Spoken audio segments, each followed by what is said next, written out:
My name is Nancy Rogers Presley. My husband Jack is here. I'm the oldest daughter. I'm going to give you a little lineage here.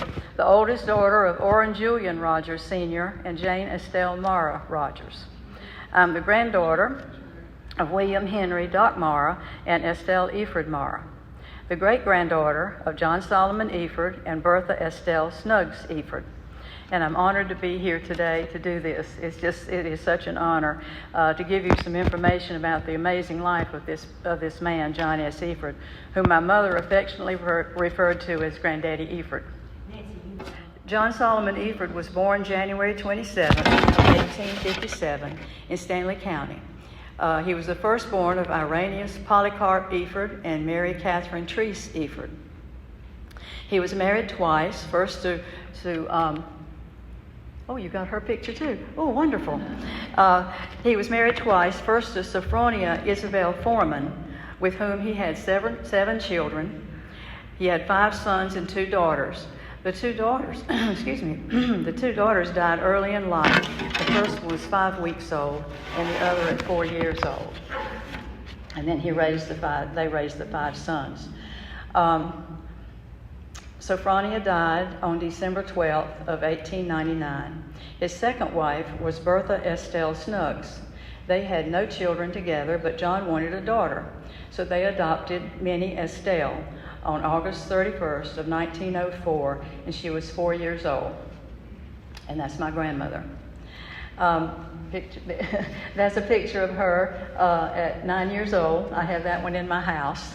And I have that locket that she's wearing to give to my 5th generation Estelle. We have 5 Estelles. and so I've got that locket that someday I will give her. She's Lillian Estelle. Find my spot. Estelle grew up and married William Henry Doc Mara, and they had 3 children, the oldest of whom was my mother, Jane Estelle Mara Rogers. They had a lovely home on West Main Street, which was sadly torn down in 1968. That's a real sad thing. Did you tell him who that little girl? I'm getting ready to. The highway department building is in that place now. The little girl right there is me. I'm 2.5 years old. That was in July of 1947, and I'm sitting on the steps of that house. And I look like I've been having a good time in the dirt. Look at those feet. The feet and the legs look like a little urchin of some sort. But I was 2.5 there. His career, John and his father, Irenaeus, along with J.W. Cannon of Kannapolis, organized the Efird Manufacturing Company and built the first mill in Albemarle known as Efird No. 1. I did learn something else too, that my other great-grandfather, J.M. Mara, was in a lot of these things with them. And he's my mother's grandfather. Under the direct management, Efird Mills grew to 5 mills with over 1,000 employees. This marked the beginning of the textile manufacturing business in Albemarle and Stanley County. In 1952, Efird Mills consolidated with American Yarn Company to form American Efird Mills. Along with building the mills, Efird Manufacturing Company built a mill village, which provided an attractive place to work and live. There's a wonderful article I'm going to show it to you in the issue, an issue of the Front Porch. Do you still have that Front Porch magazine here? Like that? I think this is the 2006 edition. But there's a really nice article in there about the first family of textiles, remembering Stanley County's Efird family. I'm going to leave this with the museum. Benevolence and public service, along a lifelong Lutheran, he built the brick church for St. Martin's Lutheran Church and gave the church 100 acres of valuable timberland. He became a prominent member of First Lutheran Church in Albemarle and served in many capacities. A beautiful stained glass window in the south wall of the nave of the church honors the memory of John and his father. He was a donor of the Nurses Home for Stanley County Hospital, donor of the John S. Efird Building at Lutheran Assembly, trustee of Lenore Ryan College, very good benefactors of Lenore Ryan College. We live in Hickory, so we're very familiar with Lenore Ryan University now.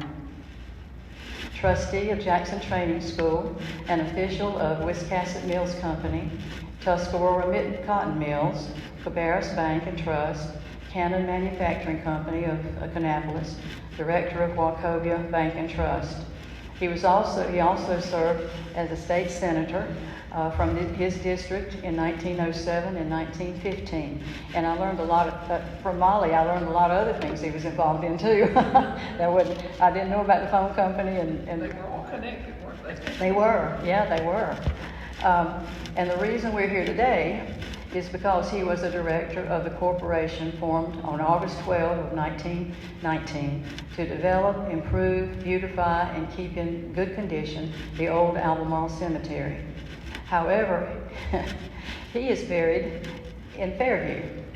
I don't know that story. I don't know why that happened, but he's buried in Fairview in the Efird Mara plot over there.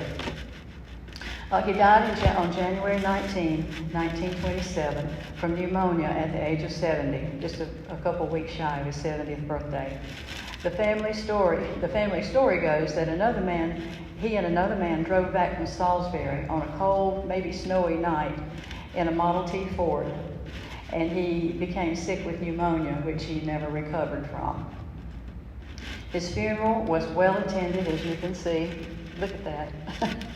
That just always astounds me to see that many people. And of course, the church was full too. An article in the Stanley News and Herald reported at the time of his death, the death of John S. Efird removes from Albemarle Stanley County's wealthiest citizen, as well as Stanley's greatest benefactor, that his activities did more to promote the growth of Albemarle than those of any other man. All are agreed. So I'm so thankful to God for grafting us in, because we're grafted in through the adoption of my grandmother. And it's just such an honor and a privilege to honor him as we have today. And I look forward to meeting Granddad Eve someday. And so thank you for the opportunity, and God bless you all.